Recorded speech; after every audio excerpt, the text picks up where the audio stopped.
We're at the top of the hour, so hello and welcome.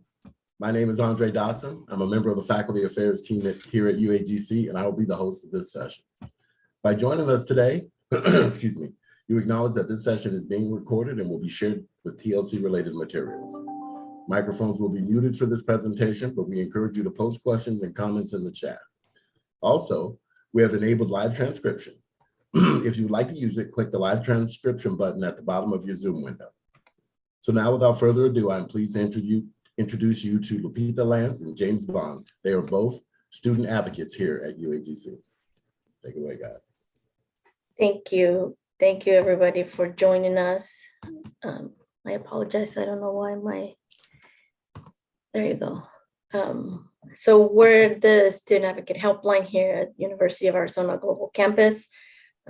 As Andre introduced myself, Lupita Lance, this one of the student advocates. My colleague James Bond is a student advocate. We have our newest student advocate, Dr. Nicole Villarreal, and our manager, Matthew Galloway. So we're a small team of 4, but we do serve students, all students, prospective new students, and continuing students with support for any hardships and personal hardships. And we will go over some of the information we're going to share with you today is going to kind of talk about what we do and how this project brought light to some of the things that we already knew or impacts that students are experiencing, but just kind of give you a little bit more info on what that looks like on an everyday life, pre-COVID and post-COVID. So the HERT project was the Higher Education Emergency Relief Fund. It was part of the CARE Act that was enabled by the government to support a student the initial or during COVID. And so how much did we distribute?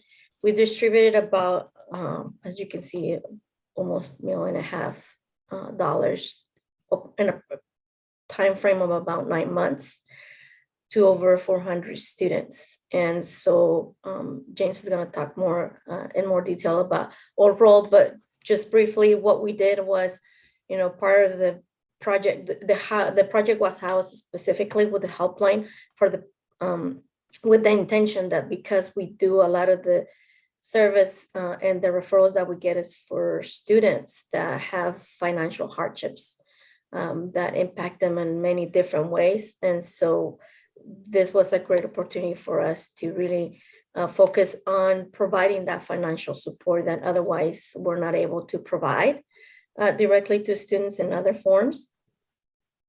And so we'll kind of, James will go over our process. So yes, thank you so much for joining us. I just put into chat a link that'll take you to a page from CEDL that explains what we do. There's also a link to our online form there if you need to refer a student. But I'm going to focus right now really on the process for HERF. I think it was a natural kind of evolution once we were awarded these funds for our team to be the ones that distributed these funds. Students with financial hardships were already being sent to us.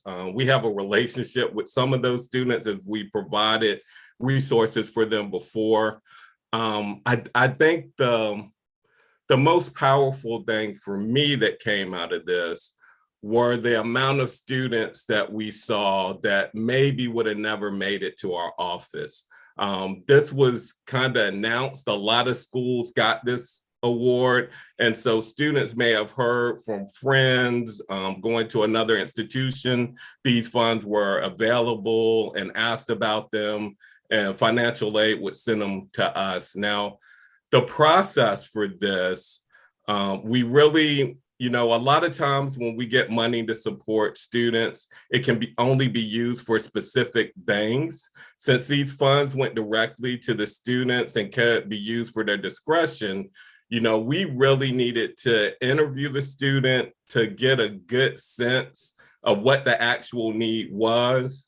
figure out how much we could award them, and also gather documentation, because these were federal funds and there would be an audit down the road, to make sure we had documentation to support why we were sending the funds to students.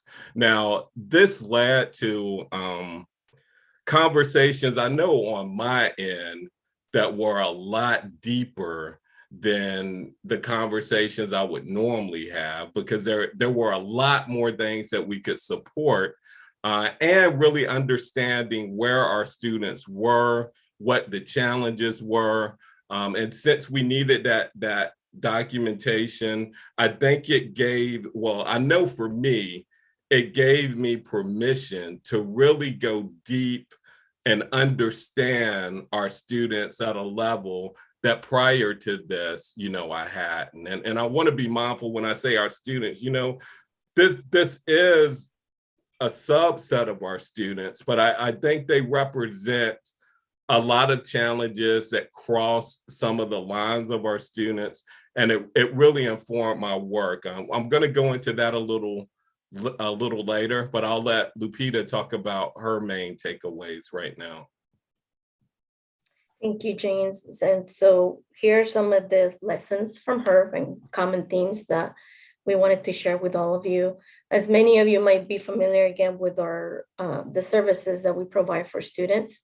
We get referrals, for all these kinds of situations that students might be going through, impacts. And while the main purpose of this project, the HERT project, was to assess financial need to qualify this for students for this direct financial assistance, which James mentioned. It was great that it wasn't attached to anything else other than checking what's the need, what's the impact, and going outside the box to really help the students document, figuring out how do we document in case of an audit, which we did have. How do we document that, this money is in fact going to the students, because it could not go to the university, could not go to any kind of administrative cost. It had to go directly to students. So how did we document that to show that we are doing what we were asked to do? And some of the lessons that we learned is, as we started to interviewing students and asking about the impacts, the overlapping of the impact, you see it here. And I love this image, because it shows, we were talking about financial assistance for housing. And then a student would share, well, now I'm losing my housing because I got sick with COVID, or a family member got sick with COVID, and I had to leave my job, or I lost my job because I had to take care of their health or my health. So then, family, they had to take care of family, then employment, they lost their employment. Grief and loss was, interconnects in the sense that not just the loss of what we would think of a loved one, but the loss of their stability, financial stability, their livelihood changed dramatically. Somebody who, was able to take care of their family no longer could. A household of 2 incomes went down to 1. So all those things that people needed to adapt to and still adapting to, and then education. We are a university, an online university, which we're kind of ahead of the rest or many schools, because we already work online. But a lot of the schools, students trying to get used to this environment, this platform. How do I work with a computer? And that's something that came out on this. One of the lessons was that we realized a lot of students do not know how to use this technology. As we ask, can you send me an attachment? Well, how do I do that? I don't know how to send an email. Take a screenshot. I don't know how to do that. Going to the website and download, a lot of, because we went online with COVID, a lot of services could only provide statements online. So go to your bank's website and download the statement. I don't know how to do that. Go to your employer. They have access online. Download the paycheck. I don't know how to do that. Take a screenshot. I don't know how to do that. So I'm kind of that barrier of how do I walk the student through all that? And for me personally, just imagining, I'm a first generation college student, non-traditional. I went back to school after in my adult life, not, right out of high school. So thinking of how do I help a student that may be trying to do all this out of their phone. I don't know how to do a lot of things with my phone. So I can only imagine trying to walk somebody through how to do this. So that's some of the lessons that we learn of all the impacts that correlate and the intersectionalities that James talked about with this project. And for me, some of the takeaways was one of the main things was the education. How do I support a student that may not have, they want the education, they don't lack the passion or the desire, but don't have the resources. They don't have the technology. They're trying to work out of the phone. And so for me, that was a big thing to try to figure out how do we help them with that.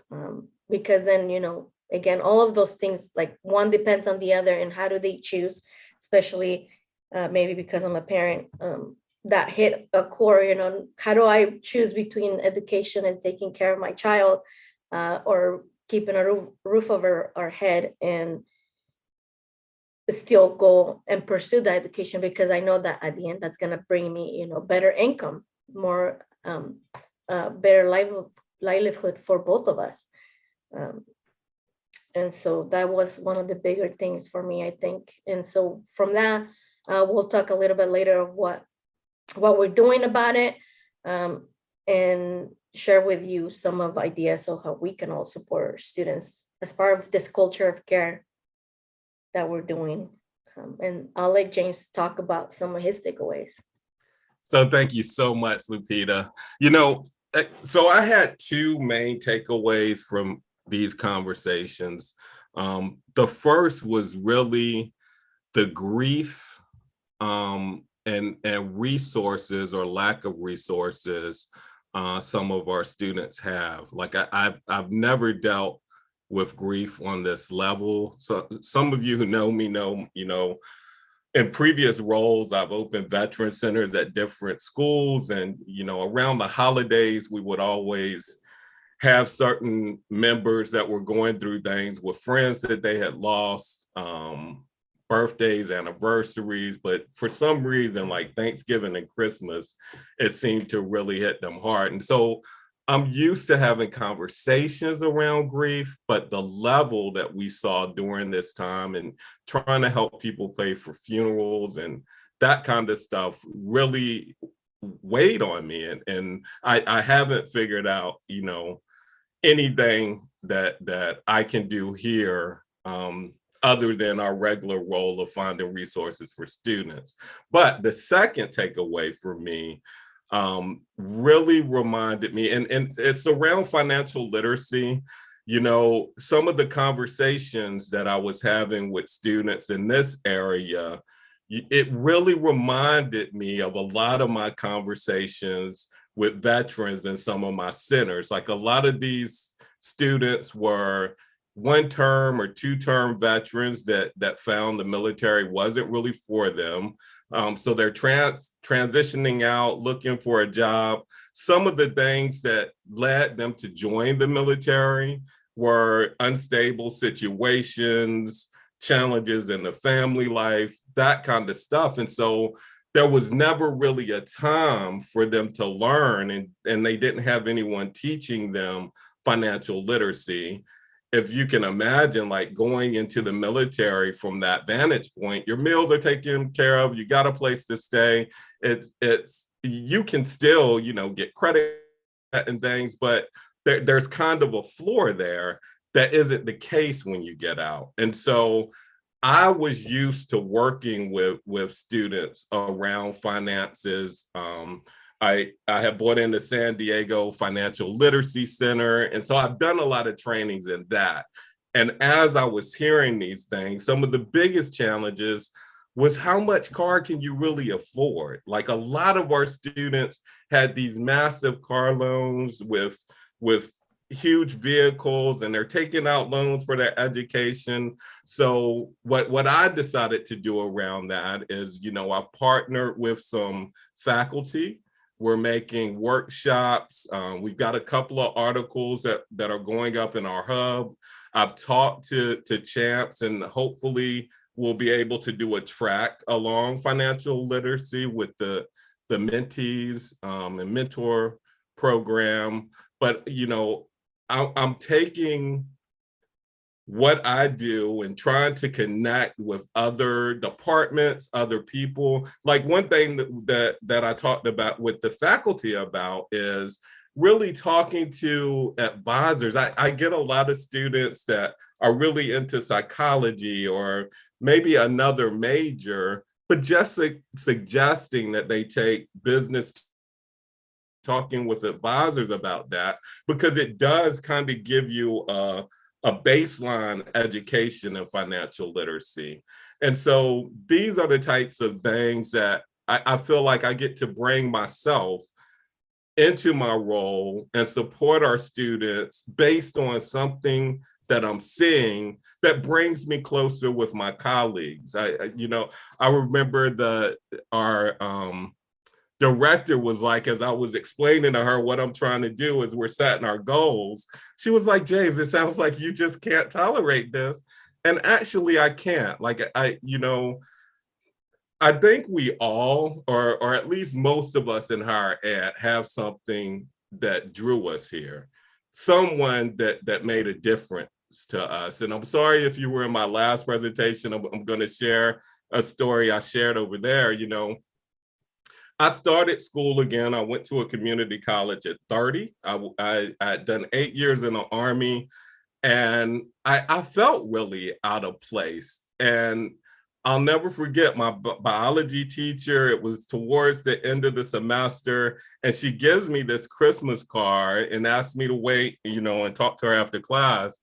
And she just thanked me for the seriousness I brought to the classroom, because I was never great at school and I really wanted to learn, and I was a supply sergeant. So I was used to snapping at my peers when I'm trying to concentrate and things got a little crazy. She didn't know, or I don't think, maybe she did, and maybe that's why she did it. But she made me really feel like, I had a place there, I was appreciated, and it helped me stay in a very difficult situation for me. The second was, I did VA work study, and my supervisor, I was going into the Border Patrol because I felt like that was an easy transition from the military. I still had to do a background check. And after working with that lady for about 2 months, she was just like, boy, why are you going into Border Patrol? I see you doing this. I see you doing this. If you don't take a typing class and apply for a job here. And I did. And that wasn't her role. I know a lot of people wouldn't be comfortable doing that, but that suggestion really changed the trajectory of my life. Like, I've been to Congress now. I got to present on how the UC system helps military affiliated students. I've gotten to open 3 centers. I've got a job in student affairs. Like, all my colleagues, we have these big hearts, we have these conversations, and it's just something that I don't think I would have gotten on the path that I was on. Maybe I would have, but I'm really happy that she took that opportunity to share something with me that she's seeing. And so I guess my call to action or ask would be is, if your role gives you insight on some issues that you're seeing with our students, maybe it's not, your position to address it, but But if something in your previous life or roles has given you skills to address that, partner, talk to colleagues, let us know. Because, you know, with the culture of care, what that work study supervisor did for me, to me, demonstrates care. And that's what I've been trying to pay forward. I teach now because it gives me a more holistic view of our students. The students that I meet in that course, they're all of them are in crisis or really hard situations, like the students that I speak with in my day-to-day role. And it allows me to have that those kinds of conversations. I think it's very important that we create the environment here in different areas where these kind of conversations, these kind of programs and services can be created and provided to our students. So those are my major takeaways. I will go to Lupita now. Thank you, James. So he shared his takeaways in his call of action.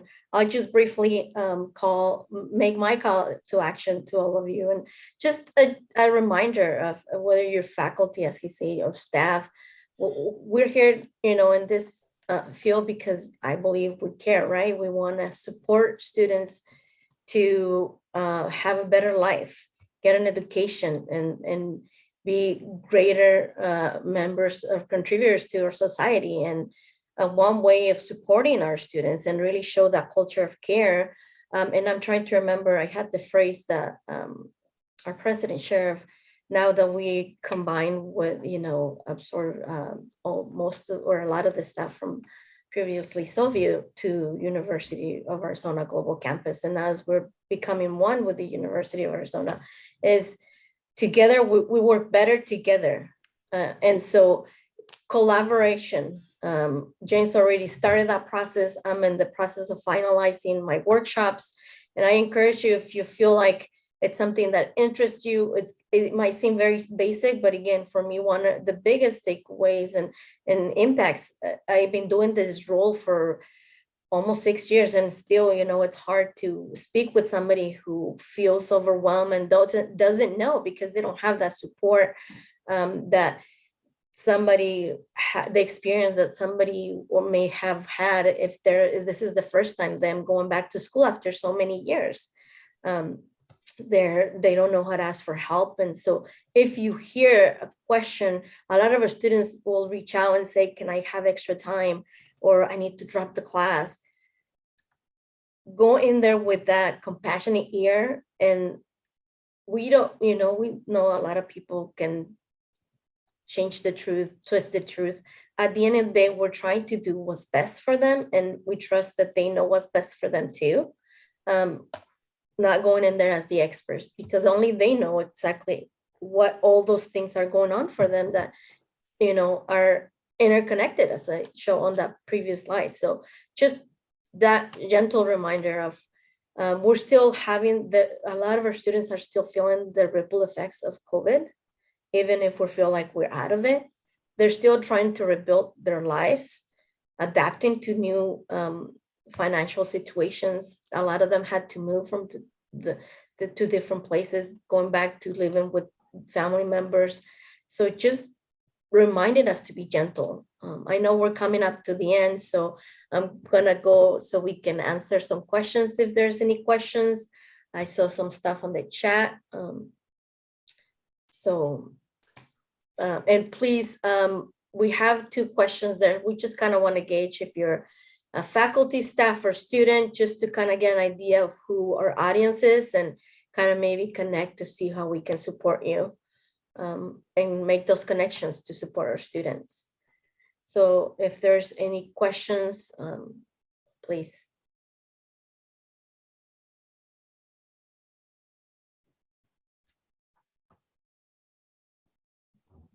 We'll give one more moment for the poll.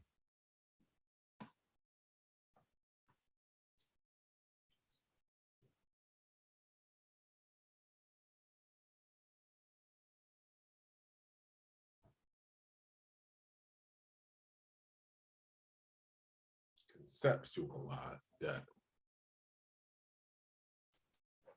Okay, we can come back to the questions as you look at the, Yeah, Matt, and Oh. you can can they unmute? Because I'm interested, like, is there awareness of how that works? I got you. You know, in my conversations, it's very levels of that. I would say my deepest takeaway, and the reason that I mentioned particularly the vehicle financing, I didn't mention, for example, the payday loans and the institutions students use when they find themselves in debt. A lot of that has to do with access and knowledge. I think students, the educational debt, I don't think a lot of them really are looking at. A lot of them don't know how much their classes cost, for instance. Now, the debt around other things, possibly, but I think the bigger challenge, or at least the way I took in what I was hearing and how I was working with students, is aligning their goals with their finances, kind of understanding their values and what is inspiring them to do certain things or take on certain debt. For me, it really was a knowledge piece and just exposure to different ways of doing things. Hopefully that answers your question, Matt, and just you can hit me up and we can have a deeper conversation about that.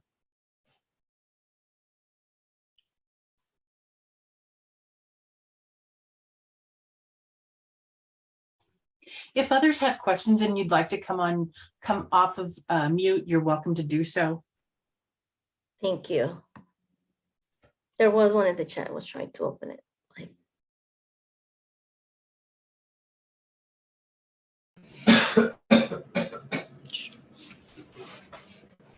Oh, hi. I don't know if you can see me or not.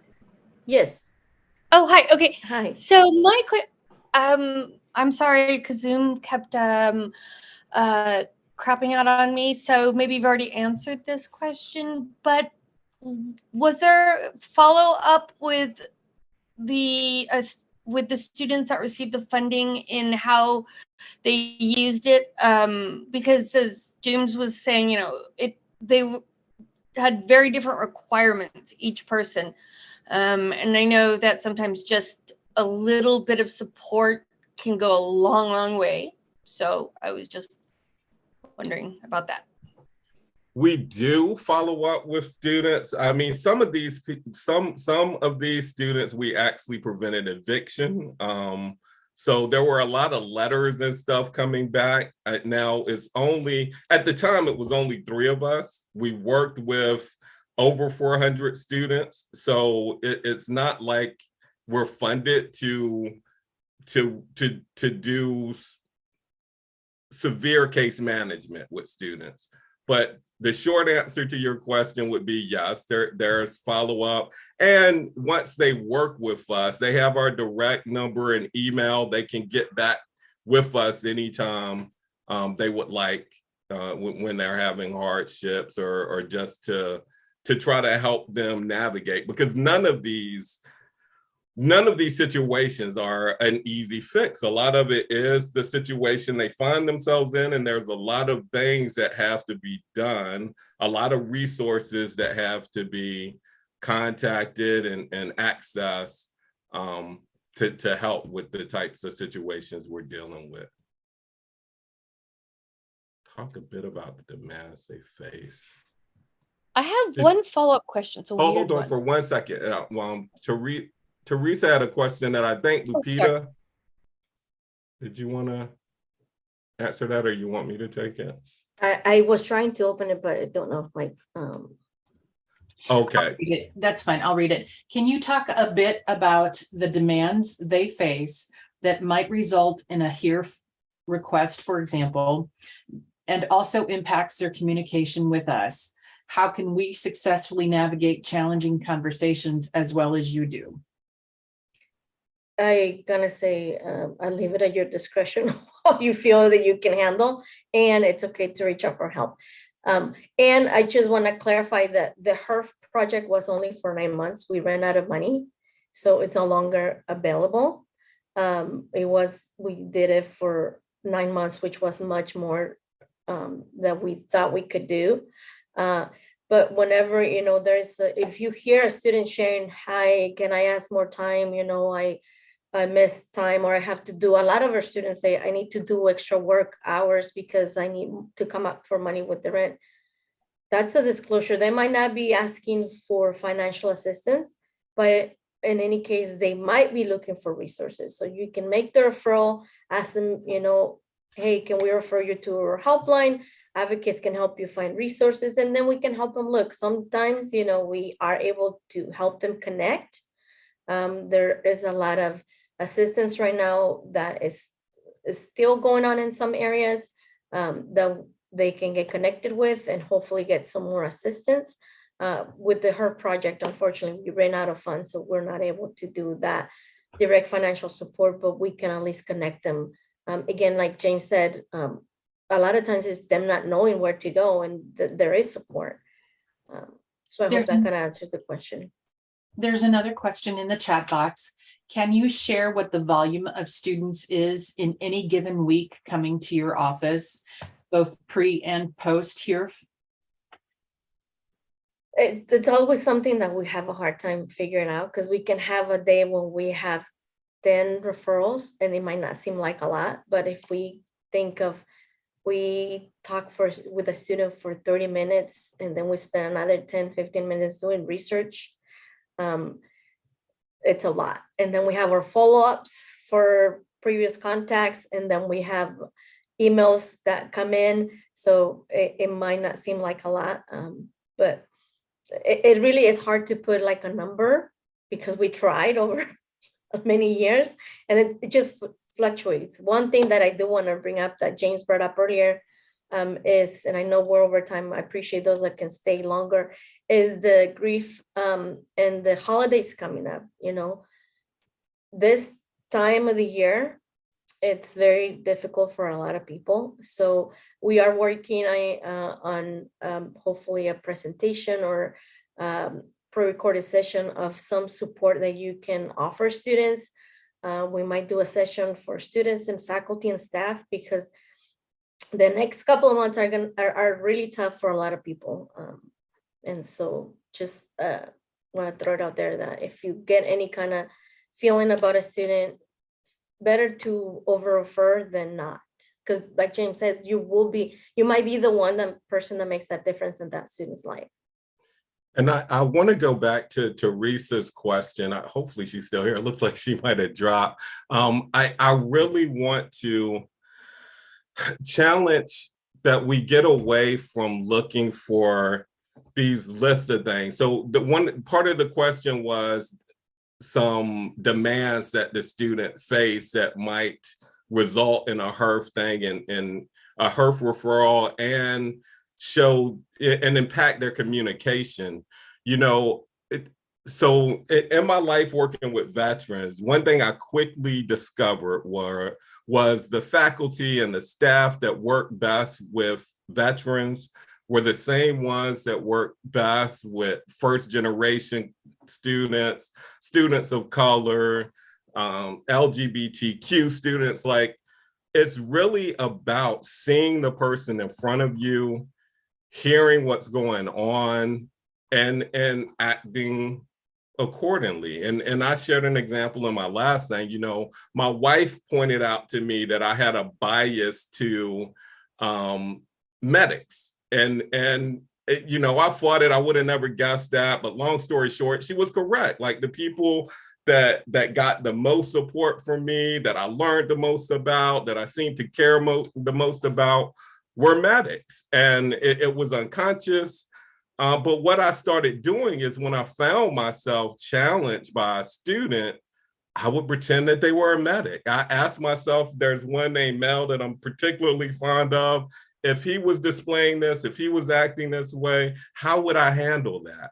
and it allowed me to connect with students. And I found that students that I thought I had nothing in common with, I thought there was no way I would connect with, I began connecting with. And so I think if we start from the point of forgetting the list of things that we heard that this student might have and actually see that student and talk with them, we'll find ways to bridge any gaps there. And if there's a certain type of student that you know that click with more readily, own that, admit that, but begin whatever method you need to do, treating other students in that way. And I think we'll do a long way to implementing the culture of care here. Yes, definitely. Good topic. And I know, again, we're over time, but I just want to share, we have been able to now have the student assistance program, pretty much like the EPA for faculty and staff here at the university. So this is another resource that are now is being offered to all our students free.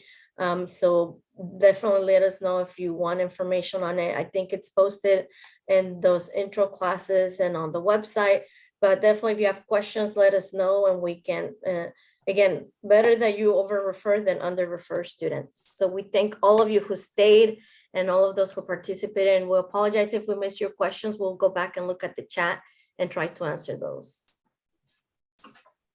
Well, big time thank yous go out to James and Lupita for their presentation, and for Lynn for being our tech host, and especially for you, the audience, for participating in today's session.